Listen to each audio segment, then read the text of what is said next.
Welcome back to The Explainer. Today we're going to do something a little different. We're cracking open a legal puzzle that's, about 2,000 years old, straight from the Talmud. We're going to see how some of history's sharpest minds went head-to-head over what looks like a really simple rule.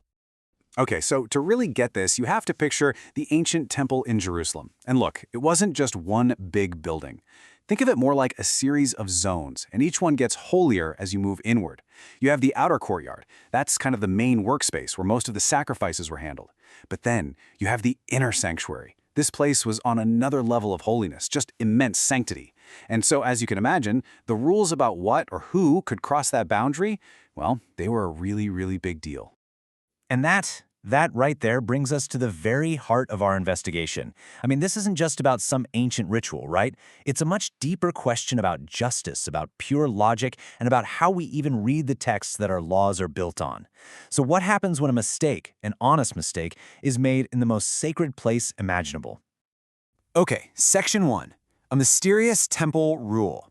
So to answer that question, we're going to dive deep into one very specific case.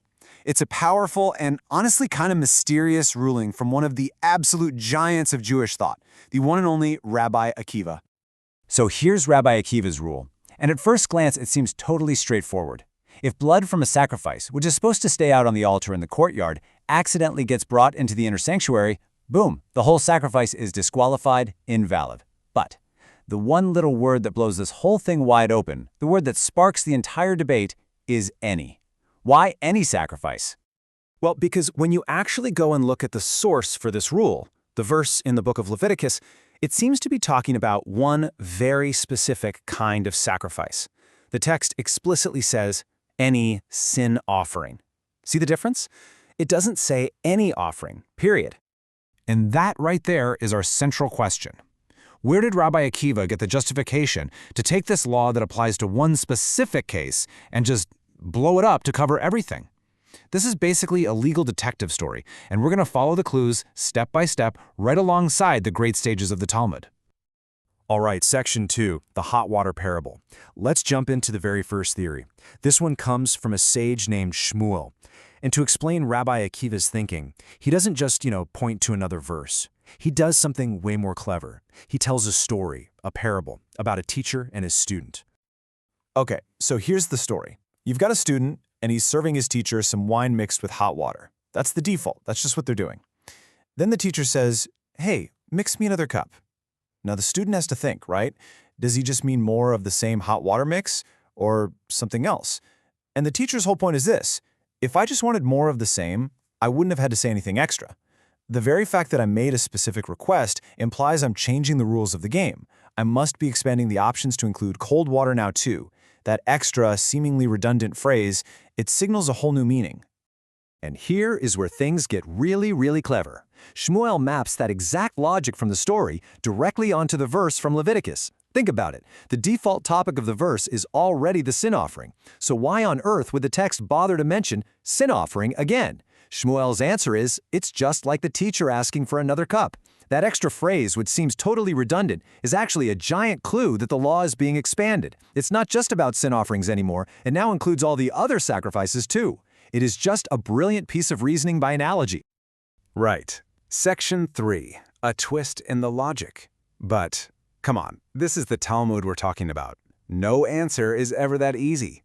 Just when you think, okay, that makes perfect sense, another sage, Rav Huna, steps into the ring, and he sees a massive, critical flaw in this whole parable.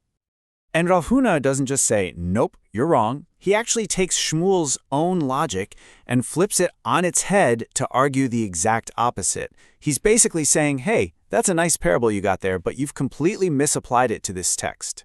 Here's Rav Huna's big point.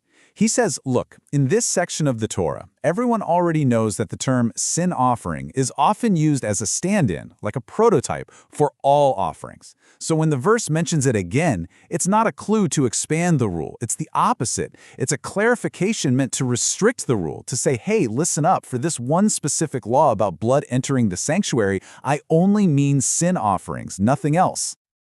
Okay, Section 4, what any really means. So if the parable is out, we are right back where we started. How in the world did Rabbi Akiva justify his ruling? Well, Rav Huna has another theory. He says the secret isn't in some clever story.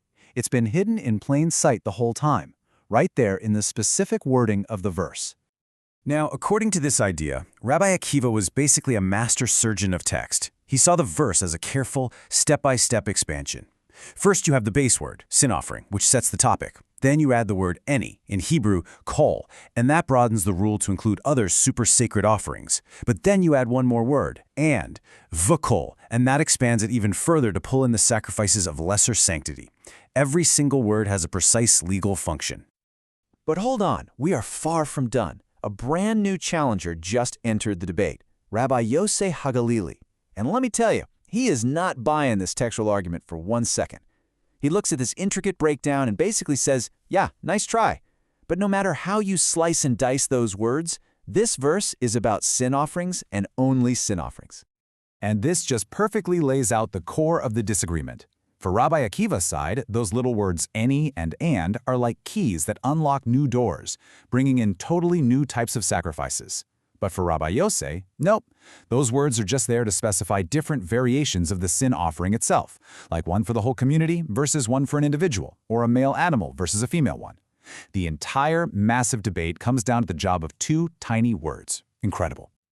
Okay, section 5, a case of 2 cups. So the argument is at a standstill. It shifts now from pure theory to a practical test case, a thought experiment, really.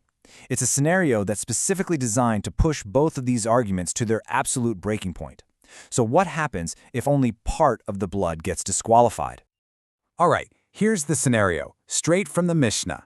Picture this. A priest collects the blood from a single animal, but he puts it into 2 different cups. Let's call them Cup A and Cup B. Now, disaster strikes. Cup A is accidentally brought into the sanctuary. So we know Cup A is toast. It's disqualified. But here's the million-dollar question. What about Cup B, the one that stayed outside where it belongs? Is it still good to go, or did Cup A's mistake just ruin the entire sacrifice? Now hold on. Before we can follow this final round of debate, we need to quickly define a crucial piece of Talmudic logic. It's called a kal vahomer. It's basically an if this, then how much more so that kind of argument. For instance, if it's illegal to jaywalk, then how much more so is it illegal to run a red light? You take a rule from a less severe case and apply it to a more severe one. Got it? Okay, let's go. Okay, here it is, the final logical chess match.